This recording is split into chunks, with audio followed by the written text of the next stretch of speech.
Nostradamus 500 ఏళ్ల క్రితం జీవించారు. ఆయన ఒక పుస్తకంలో భవిష్యవాణులు రాశారు. ఈ భవిష్యవాణుల వల్ల ఆయన ప్రపంచ ప్రసిద్ధి పొందారు. 500 ఏళ్ల క్రితమే ఆయన ఇందిరాగాంధీ బాడీగార్డ్ చేతిలో మరణిస్తారని, ఆ తర్వాత రాజీవ్ గాంధీ దేశాన్ని పరిపాలిస్తారని చెప్పారు. అలాగే 2019లో కరోనా లాంటి మహమ్మారి వస్తుందని, ప్రజలు ముక్కున మాస్కులు వేసుకుని తిరగాల్సి వస్తుందని జోస్యం చెప్పారు. నోస్ట్రడామస్ చాలా కీలక విషయాలు ముందే చెప్పి ప్రపంచాన్ని ఆశ్చర్యపరిచారు. నోస్ట్రడామస్ అమెరికా గురించి కూడా భవిష్యవాణి చెప్పారు. ఆయన చెప్పిన దాని ప్రకారం అక్కడ 2 పక్షులు ఒకదానితో ఒకటి పోట్లాడతాయి. దానివల్ల పెద్ద ప్రమాదం జరుగుతుంది. వరల్డ్ ట్రేడ్ సెంటర్ ధ్వంసం అవుతుందని ఆయన ముందుగానే చెప్పారు. అంతేకాకుండా ప్రతి సంవత్సరం జరిగే సంఘటనలను కూడా ఆయన సరిగ్గా ఊహించారు.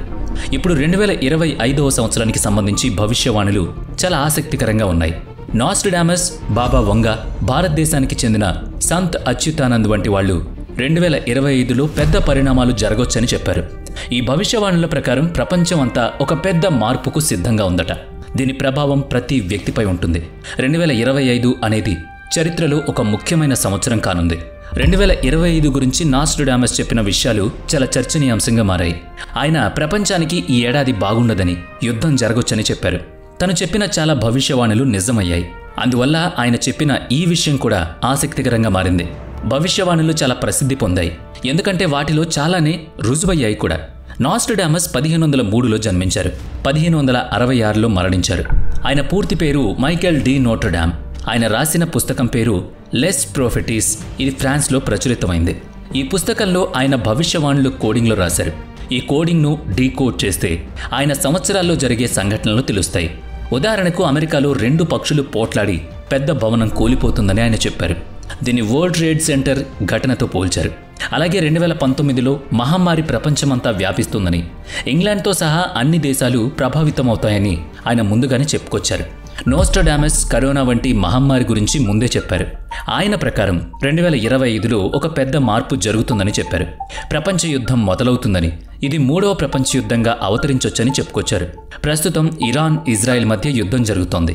పలు దేశాలు ఒక్కో పక్షాన మద్దతునిస్తున్నాయి, మరికొన్ని వ్యతిరేకిస్తున్నాయి. దీనివల్ల ఆర్థిక నష్టాలు, సామాన్య ప్రజలకు తీవ్ర సమస్యలు ఎదురవుతున్నాయి. ఈ యుద్ధం ప్రపంచవ్యాప్తంగా ప్రభావం కూడా చూపొచ్చు. అందుకే నోస్ట్రడామస్ చెప్పిన 2025 భవిష్యవాణులు ఆసక్తికరంగా మారబోతున్నాయి. ఇక ఆయన చెప్పిన మరొక కీలక భవిష్యవాణి ఏంటి అంటే, టెక్నాలజీ ఇంకా శాస్త్రం మన కోసం ప్రమాదకరంగా మారతాయని. 2025 నాటికి ఏఐ, రోబోటిక్స్ మన జీవితాల్లోకి మరింత ప్రవేశిస్తాయని, అది మన సమాజానికి ఒక రకంగా ప్రమాదాన్ని తెచ్చిపెడుతుందని ఊహించారు. 15 ఏళ్ల క్రితం మన దగ్గర ఫోన్ల వంటి సౌకర్యాలు చాలా అరుదుగా ఉండేవి. కానీ ఇప్పుడు ప్రతి ఒక్కరి జేబులో ఒక్కో ఫోన్. ఇంట్లో అనేక ఫోన్లున్నాయి. అప్పట్లో ఫోన్ ఉండడం చాలా గొప్ప విషయంగా భావించేవాళ్ళు.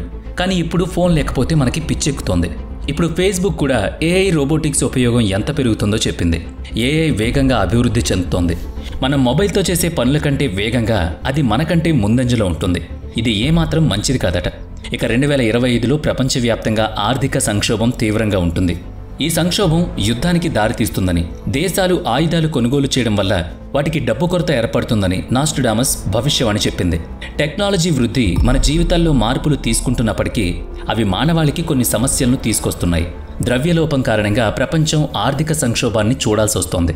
Mexico, Latin America, America, Europe వంటి ప్రధాన దేశాలు ఈ సంక్షోభానికి బలవుతున్నాయి.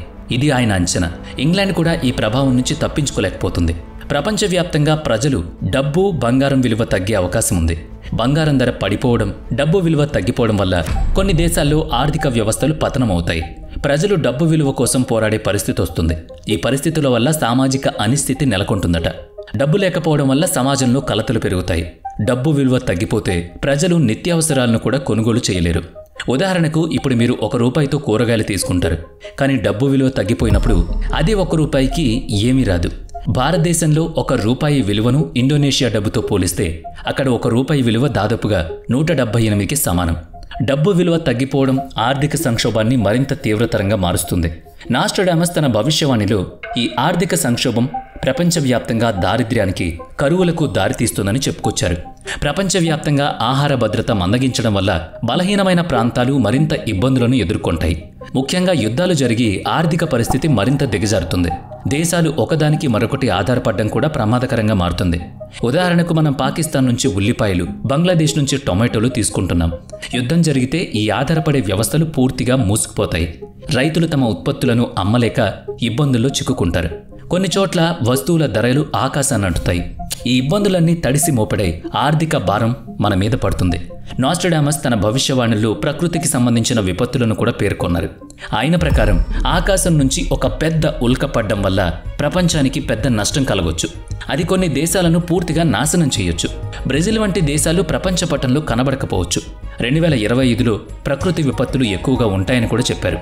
మంచు కొండలు ఎక్కువగా కరుగుతాయని, దానివల్ల సముద్ర మట్టం పెరుగుతుందని, ఇది తీర ప్రాంతాలకు పెద్ద ప్రమాదమని చెప్పారు. గ్లేసియర్లు కరుగుతుండడం వల్ల సముద్ర మట్టాలు పెరిగి సునామీలు కూడా వస్తాయి. ప్రస్తుత కాలంలో పర్యావరణం చాలా మారిపోయింది. కొన్ని చోట్ల ప్రజలు తగినంత శ్వాస కూడా తీసుకోలేకపోతున్నారు. నాస్ట్రాడామస్ చెప్పినట్లుగా 2025 నాటికి ఈ పరిస్థితి ప్రపంచవ్యాప్తంగా విస్తరిస్తుంది. వాతావరణ మార్పు మరింత తీవ్రమవుతుంది. ఎక్కడ ఎక్కువ వేడి ఉంటుందో అక్కడ చలికాలం రావచ్చు. అదేవిధంగా చల్లని ప్రాంతాల్లో వేడి గాలులు వేస్తాయి. ఈ వాతావరణ మార్పులు కరువు, సామాజిక ఒత్తిడికి కారణమవుతాయి. ప్రజలు చల్లటి వాతావరణంలో కూడా సాధారణ బట్టలు ధరిస్తారు. 2025లో పెద్ద వాతావరణ మార్పులు చోటు చేసుకుంటాయంట. చూడాలి మరి. తీవ్రంగా వేడిగాలులు వేస్తాయని, ఈ వేడిగాలులను మనుషులు, జంతువులు తట్టుకోలేకపోతాయని చెబుతున్నారు. దీనివల్ల ఎయిర్ కండిషనర్ల అవసరం మరింత పెరుగుతుంది.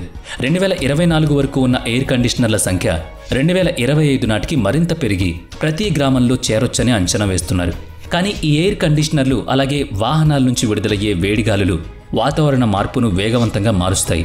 యూరోప్లో చలికాలంలో ఉష్ణోగ్రతలు మైనస్ స్థాయికి చేరుకుని ప్రజలు, జంతువులు తట్టుకోలేనంత చలి ఉంటుందని ఆయన జోస్యం చెప్పారు. వాతావరణ కాలుష్యం కారణంగా మనం సాధారణంగా శ్వాస కూడా తీసుకోలేని పరిస్థితి వస్తుందని నిపుణుల హెచ్చరిక. మనం ఇప్పుడు కూడా ఢిల్లీలో కాలుష్యం ఎంత ఉందో మన కళ్ళారా చూస్తున్నాం. గాలి అంతగా ప్రక్షాళన లేకుండా ఉన్నప్పుడు మాస్కులు పెట్టినా కూడా మనకు ఊపిరి తీసుకోవడం కష్టం అవుతుంది. ఒక ఉదాహరణగా ఢిల్లీలో బయట గాలిని పీల్చడం అంటే సిగరెట్ తాగుతున్నట్టే అనిపిస్తుంది. ఎందుకంటే గాలిలోని కాలుష్యం మన ఊపిరితిత్తుల్ని చెడగొడుతుంది. కాలుష్యం కారణంగా పరిస్థితులు మరింత దిగజారిపోతాయని నిపుణులు అందుకే హెచ్చరించారు. పెద్ద పెద్ద ఫ్యాక్టరీలు కలుషిత వాయువులను వదిలి వాతావరణానికి తూట్లు పొడుస్తున్నాయి. ఈ కాలుష్యం గాలి, నీటిని అనారోగ్యంగా మారుస్తుంది. నాస్ట్రాడామస్ తన భవిష్యవాణిలో 2025లో ప్రపంచ యుద్ధం వల్ల కూడా కాలుష్యం ఏర్పడుతుందని చెప్పారు. బాంబులు, మిసైళ్లతో గాలి మరింతగా ప్రక్షాళన చెందుతుందని హెచ్చరించారు. 2025లో కొన్ని మంచి విషయాలు జరుగుతాయని నాస్ట్రాడామస్ చెప్పినా అవి చాలా తక్కువగా ఉన్నాయి. ప్రపంచం ఎదుర్కొంటున్న ఈ సమస్యల్ని తగ్గించేందుకు మనం ఇప్పటి నుంచే ఒక కన్నేసి ఉంచాలి. నాస్ట్రాడామస్ చెప్పిన భవిష్యవాణులు ఇతర వక్తలు చెప్పిన దానికంటే చాలా చాలా ఎక్కువగా ప్రభావితం చేస్తాయి. 2025 ప్రపంచానికి మంచి కాలం కాకపోవచ్చని అన్ని భవిష్యవాణులు సూచిస్తున్నాయి. ఎందుకంటే మనం మార్పు తీసుకురావడానికి సిద్ధం అవ్వాలి. మనం చెబుతున్న విషయాలను గమనించి ప్రపంచం గురించి శ్రద్ధ చూపించి యుద్ధం, కాలుష్యాన్ని తగ్గించడానికి మనవంతుగా సాయపడాలి. ఒకవేళ మనం మారితే 2025 మనకు అనుకూలంగా మారొచ్చేమో. మనం కలిసి పనిచేస్తే భవిష్యత్తు ఇంకొంచెం బాగుపడొచ్చేమో. చూడాలి మరి ఈ 2025లో ఏం జరుగుతుందో. మరి దీనిపై మీ కామెంట్ ఏంటి? వీడియో నచ్చితే లైక్ చేయండి, షేర్ చేయండి. ఇప్పటి వరకు మన ఛానల్ని సబ్స్క్రైబ్ చేయనట్లయితే ఇప్పుడే సబ్స్క్రైబ్ చేసుకుని పక్కనే ఉన్న బెల్ ఐకాన్పై క్లిక్ చేయండి. నెక్స్ట్ వీడియోలో మళ్ళీ కలుద్దాం. Thanks for watching.